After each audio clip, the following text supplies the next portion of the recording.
Hi, Dr. Shah. We are Preya, Mariam. And Amatullah. and we're from Farmington High School here in Michigan. So we are participating in our school DECA, and for our project, we're doing community awareness, and we are doing drug and alcohol awareness, particularly how it affects the youth. And so we actually want to ask you a few questions about it. So first things first, could you introduce yourselves, tell us how you got into medicine? Absolutely. Thank you for having me. This is a great opportunity. My name is Binisa Shah. I am a family medicine doctor. I currently work in the urgent care. I've been practicing for about 10 years. I'm a complete Michigan State graduate. Go Spartans. And I've kind of always had an affinity for medicine.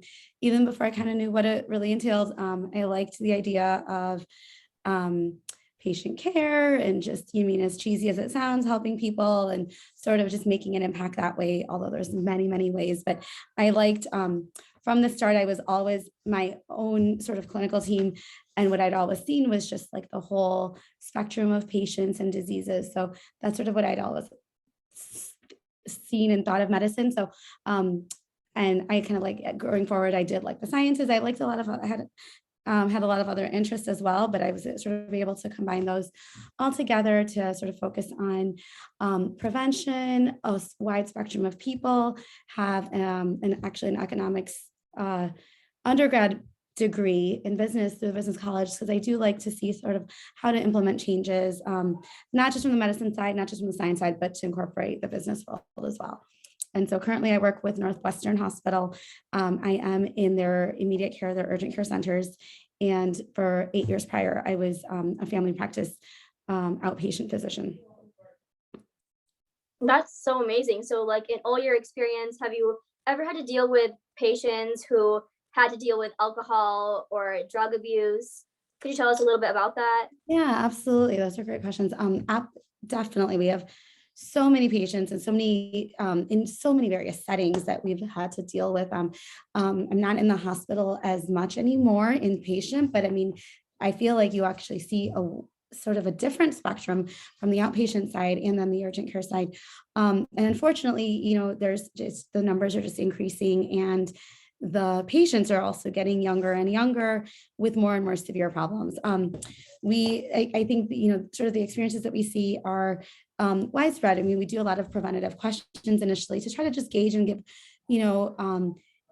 adolescents, teens, young adults, like the opportunity to just, even have an opening to talk about it. Sometimes they come to us with specific questions, specific, experiences, or I mean, already sort of using various substances, or also unfortunately on like the flip side where they're coming in with serious problems. But, I think we definitely, I mean, the good thing is I think people are becoming more and more honest in some ways. And so even when we ask people, I mean, it is just mind boggling how many people, and I'm just going to sort of say young adults is, everyone from like basically like 10, 11 to like 21 or so.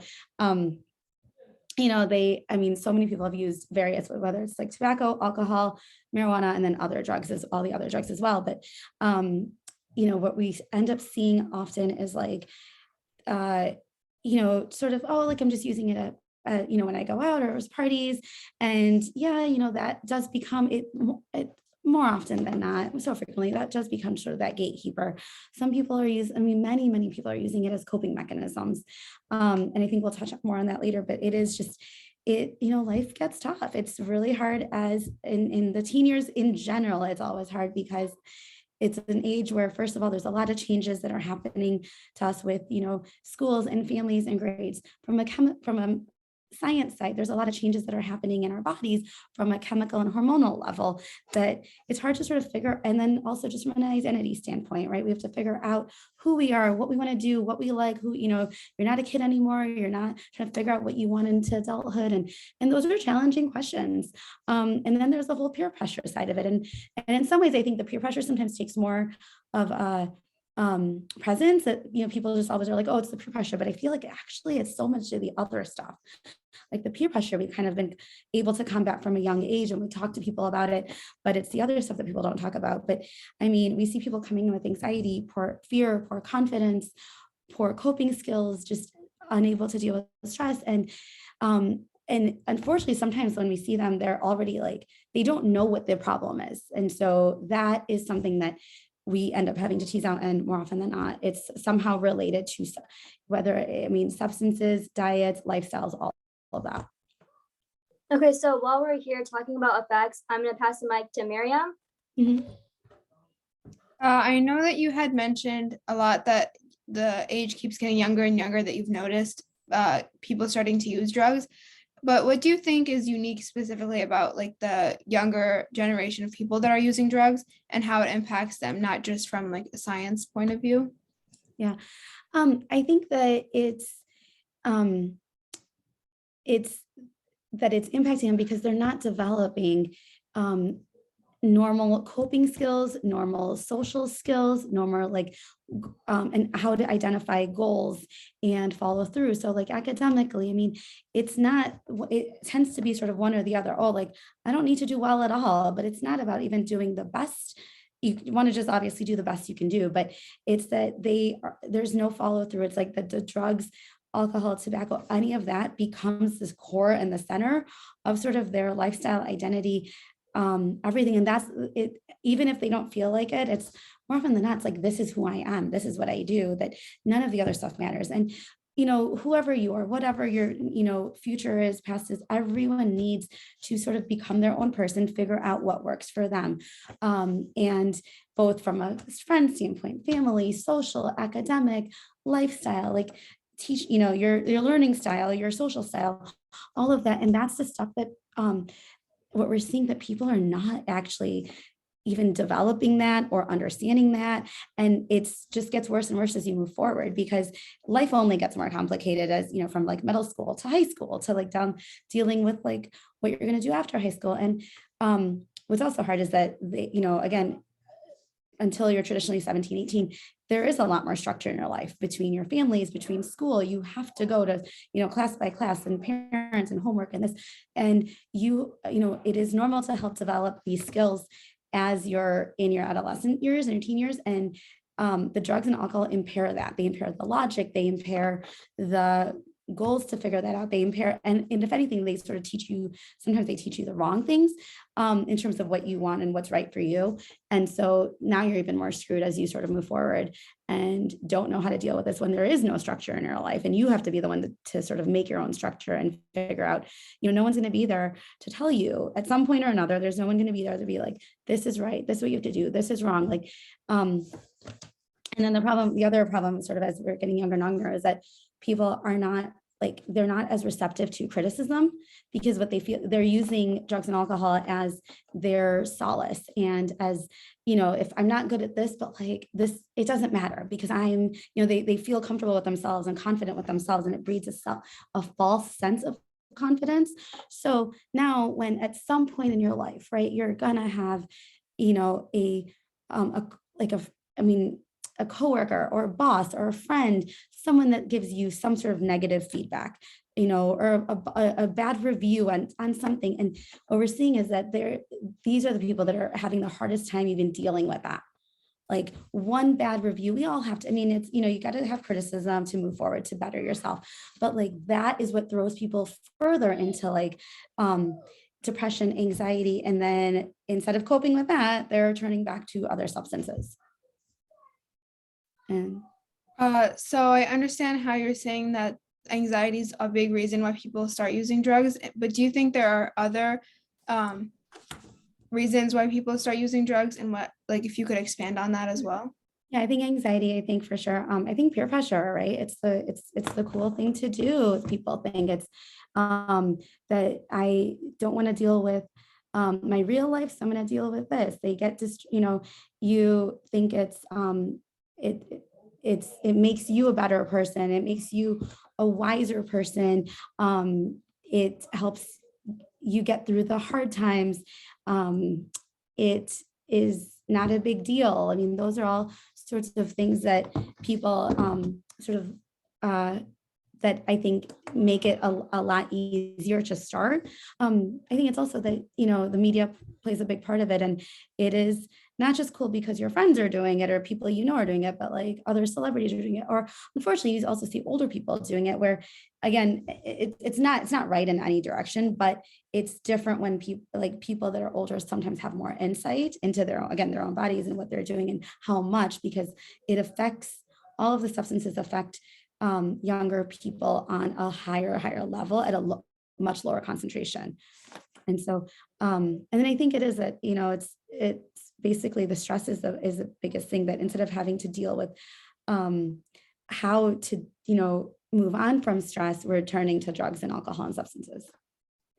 And this is all true pre-pandemic. It's only worsened since. Loneliness is another one actually too, that it's that people feel really lonely. They feel alone. No one understands me. A lot of it is from also families are also having less and less family time and me time. And some of it, again, life is complicated. People are working a ton. There's a lot of, different types of family dynamics. But so this provides solitude, or people think it provides solitude, that it gives you a sense of security, when in reality, it's only exacerbating that. I'm going to pass it on to Amatullah to talk more about the coping. Okay. Okay, so we've talked about how it's bad for the youth, but as we know that once someone starts, it's really hard to stop. So eventually that will lead to an addiction. So what are ways that the adolescents can cope and get help once they have an addiction? That's a great question, and something that people don't even think about, but it's very core to the problem. I would honestly say the number one thing is to talk about it. Ask for help, let your friends and family know that you're dealing with this. And fortunately, I think, talking about this has gotten so much more acceptable over the last decade or so or something, that it is hard to get through this yourself. It's hard to get through it in general, but it's next to impossible to actually get through an addiction. When it's truly an addiction, you can't, it's difficult to do it on your own. Talk to the people that are close to you about it, the people that you trust. And the other thing is, it's okay to talk about it. It's okay to talk about the triggers of it. And, we all sort of know that, accepting and admitting, that there is a problem is the first step, but that's so much easier to say than actually do. So, using other people in your life to help you get through it, to hold you accountable. And then they can also, they can help you get community resources. There's so much the DARE program, sometimes even volunteering at different facilities where you see sort of what the addiction can do even further down the road than where we're at. Rehab facilities, hospitals, different clinics, even, counseling type things. I think that's where it's, and part of it is also that finding another outlet. So when it's truly, there's a difference also when it's something that you're doing as a coping or a stress or something versus an actual addiction, which is, there are those biochemical channels that are actually sort of giving you that reward. So stopping one, but you have to supplement that with something else. So, involving yourself in more activities, being around other people, going for walks, exercise is a really big thing that works. Exercise actually kills a couple different birds with one stone, because it gives you a different outlet to channel your energy. The endorphins actually are those happy hormones. It, physically is actually better for you and good for you. And when people actually feel more strength, you're less likely to go back to doing substances that are weakening your immune system and your strength and your breathing. So obviously exercise is great after they've developed the addiction, to kind of stop it and replace that with something that feels better.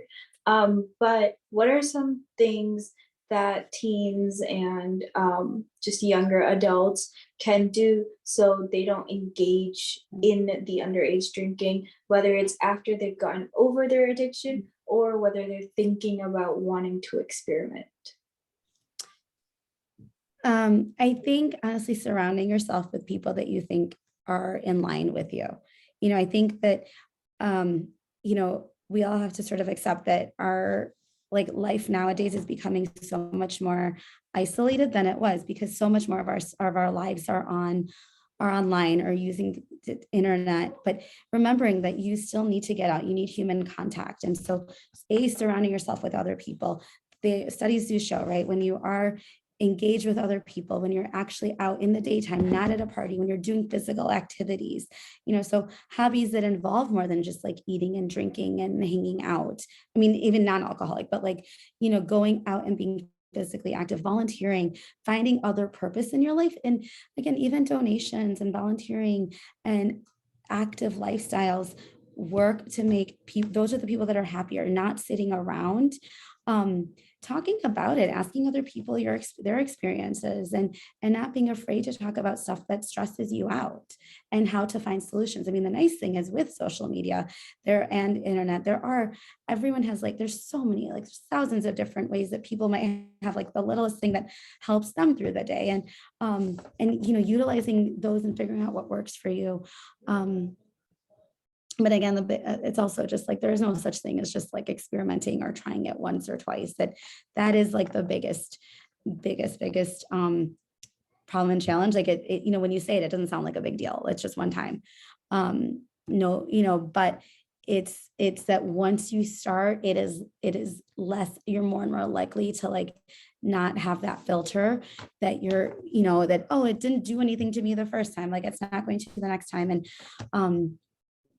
And again, not encouraged at any age, but there is a difference between starting in teen at a younger age, because your bodies are everything's affecting us differently when we're younger. Our systems aren't developed, lower concentrations, and just sort of using our brains to remember that now, I mean, you don't know where any of this is coming from. Formulations are different. When one person does whatever substance one time, so many times we see even people that are always using whatever they are using have severe side effects because it's just the formulation change. So knowing that the world is not a safe place in terms of this, anybody can, people are selling it to make a quick buck, and you don't want to be the one to fall victim to that. But I think just, again, not isolating ourselves and figuring out what good activities there are for you are good ways to start. What do you like to do in life? Who do you like to hang out with? And knowing that we all know that there's people that might be fun, but they're not necessarily a good influence on us. And so again, not wanting to emulate them, but stick to people that that you trust. Oh, you've touched on this a little bit, and I know we have to talk about it because we are on a Zoom meeting, but we are in the middle of a pandemic right now, and it's a lot harder. Teens have felt a lot more stress on themselves with school and everything like that. So in retrospect of that, how do you think that they can cope with that excess stress that they have gotten? Because many teens do look to drugs and alcohol, and we didn't talk much about this, but even vaping, which is a very big problem in teens. So how can teens cope with that? And that's kind of the $1 million question right now too. It is, all of this stuff was true pre-pandemic, and it's that much worse during the pandemic, because you're right, we can't be around and as active, and it's school remote learning and whatnot. It is extremely tough, and that's where, again, talking about it is okay. If you are thinking about it, talking about it, it's also okay to say that this is stressful to me. In some ways, I think even anxiety, depression are very, and those are ultimately the sort of, rely on the stress, but it's okay to be this is stressing me out. You don't hear people really say that. And if they do, it's oh, I have, everyone's on anxiety medicine, I have anxiety. And that's, it's good to talk about it, but it's not, it's still it's a problem. Let's figure out another solution. And I think it is, it's about getting a little bit more creative too. It's not the same to be talking to you over Zoom as hanging out with you in person, but still there's, I mean, what's nice is that there's so many more online resources now too, in terms of activities and games to do together. And I think at least just having some structure. Part of the problem with sort of being, in the pandemic and being isolated is that there's a lack of structure as well. So again, you're twiddling your thumbs all day, like, what do you do this? And ultimately, I mean, that does make people go nuts. And so you don't want to turn to anything that will make you feel better, but still remembering that you use your brain, that this is not necessarily safe, right or wrong, right? You can't, I mean,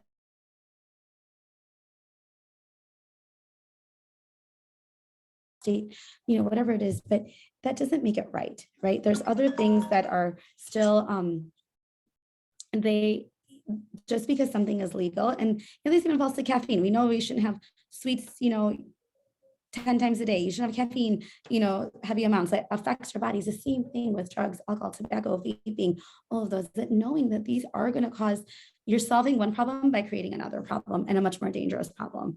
But I think, again, that's where yoga, meditation are also things that are, that definitely help with, in terms of coping, in terms of stress, anxiety, using different online resources, even just physically going outdoors makes a difference. Bundle up, stay warm, go on a walk yourself. The exercise actually is one of the biggest things that we're recommending to all patients right now, especially ones that are working either remotely or just people that are not leaving the house, because it's one of the few things that you can at least do that will make you will at least combat the loneliness, the anxiety, the depression, the stress, gives you that physical outlet as well. Okay, I think that's about it for the questions we had. As you know, we are doing this for our DECA project. So if there's any last remarks, maybe anything you maybe forgot to get in, or anything you want to say, you can say it right now. As we're like helping teens in our own district become more aware about this problem, and how to cope with it. So if there's anything you want to say to those teens, you can say.